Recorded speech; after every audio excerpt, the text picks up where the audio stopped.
Bonjour à tous, aujourd'hui nous avons Jules et Amélie. Vous les connaissez très bien et ils vont corriger l'exercice avec nous. J'espère que vous allez bien suivre. Merci. Yo, j'espère que ça va bien et que les vacances passent bien, mais c'est pas pour autant qu'il faut rien faire. Donc là, petite opération sur les nombres rationnels. Donc là, on a une soustraction et là, une addition. Vu qu'il y a des parenthèses, quand c'est entre parenthèses, il se passe quoi? J'espère que tu avais la bonne réponse. Voilà. Là, c'est prioritaire. Là, c'est la même. C'est prioritaire parce que c'est entre parenthèses. Et quand il y a deux parenthèses collées, on peut se dire, mais qu'est-ce qu'ils font ces mathématiciens? Parce que là, il n'y a rien à faire. Mais non. En fait, il y a une multiplication. Donc, dès qu'il y a deux parenthèses collées, on ne réfléchit pas, c'est multiplication. Donc, sauf que là, qu'est-ce qui se passe? Comment on fait ça là? Et bien là, on se dit, ah, purée, comment je vais faire? Là, il y a un 4 et un 2, on ne peut rien faire. Et bien si, quel est le lien? Là, et bien là, on peut multiplier par 2 pour arriver à 4. Donc là, on a le droit de multiplier, parce que ça revient au même.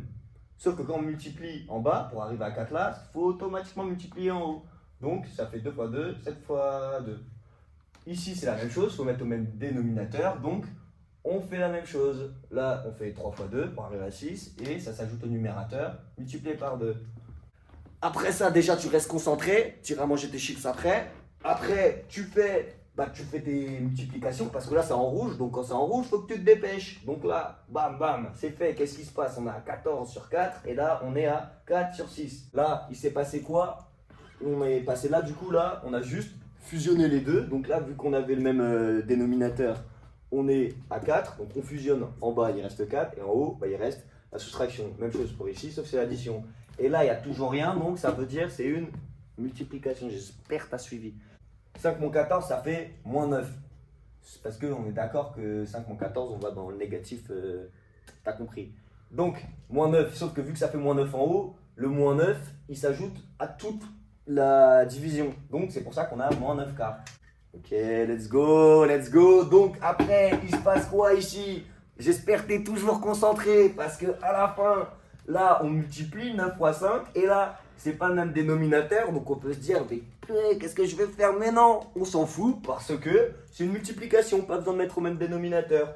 Donc là, on se dit, ok, bon, c'est un peu galère à faire, comment je pourrais faire là et tout. On commence à se prendre la tête et tout, mais on se prend pas la tête parce qu'en fait, on va même pas le faire ça, parce qu'on va simplifier. Sauf là, tu peux me dire, mais il n'y a aucun lien, qu'est-ce que tu me racontes? Moi, je comprends rien. Et bah, tu te concentres 2 secondes parce que qu'est-ce qu'on peut faire? Comment on fait 9? 9, c'est quoi?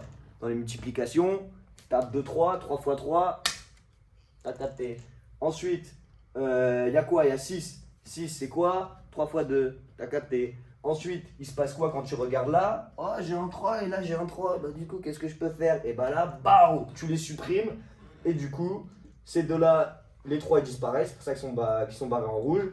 Et on en obtient une opération simplifiée qui est donc 3 fois 5 et 4 fois 2. Parce que ces deux-là, on les attelle. Le résultat, si tu as bien bossé et que tu veux un avenir, c'est moins 15 huitièmes. Pourquoi? Parce que 3 fois 5, 15 et 4 fois 2, 8. Donc A est égal moins 15 sur 8. Voilà. Comme ça, si tu es un peu concentré, maintenant tu ne te feras plus arnaquer si tu es concentré. C'est compris? Bonnes vacances. Donc merci à Jules d'avoir corrigé l'expression A. Je vais faire l'expression B. Donc là, on peut voir qu'on a une opération de nombre rationnel. Donc là, on a une soustraction, ici une addition. Mais entre les deux, on peut voir qu'on a une multiplication. Donc là, contrairement à Jules, moi, j'ai pas de lien entre 4 et 5. Donc ce que je vais faire l'effet papillon. Donc je vais multiplier cette fraction par 5 et multiplier celle-là par 4. Donc ce qui va me donner 1 fois 5, 4 fois 5, et là 1 fois 4, et là 5 fois 4. Donc je vais passer à celle-là. Ce que je vais faire, c'est que je vais multiplier juste cette fraction-là par 9. Donc là 7 fois 9 et là 1 fois 9, ce qui va me donner 63 sur 9 et 37 sur 9.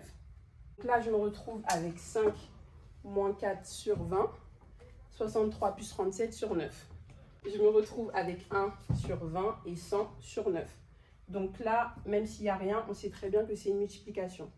Donc ensuite, je multiplie 1 fois 100 et 20 fois 9. Donc ça va me donner 1 fois 100 et 20 fois 9. Donc ensuite, comme Jules, je vais essayer de simplifier.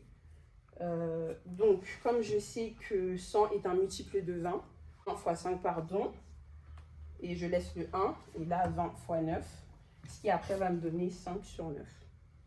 J'ai une question, Amélie. Pourquoi on ne fait pas 100 sur 9 fois 20, c'est-à-dire 100 sur 180? Pourquoi on fait 20 fois 5 sur 20 fois 9 là? Bah, parce que sinon, après, j'aurais été obligée de simplifier la fraction. Et là, c'est plus simple de la simplifier ici.